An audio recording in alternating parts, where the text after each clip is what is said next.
All right, we've got a new trading week, new opportunities. I'd like to start this one off here by looking at Carvana. Now, we can make this way more complex than we have time for here in this short video.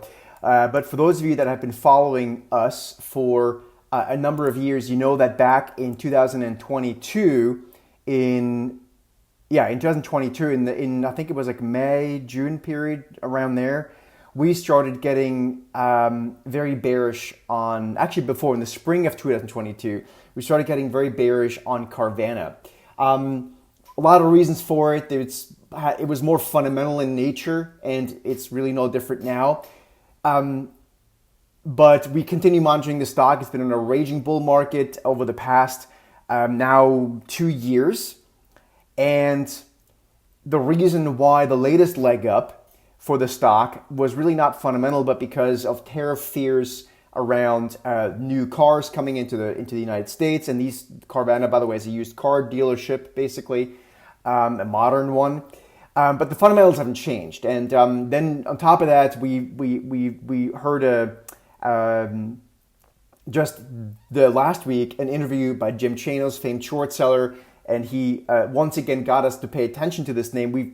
We stopped following it for a while because it's been such a raging bull market. But there's now a tremendous amount of insider selling taking place by the executives of the company.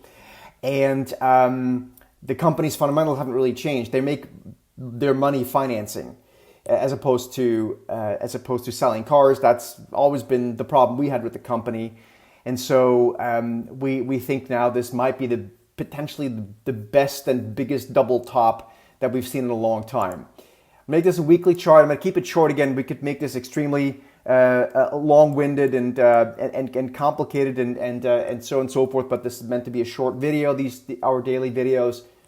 Carvana here on the weekly chart now. Each increment here is now 1 week. You can see at the bottom. This goes back to when the stock or the company went public in 2017.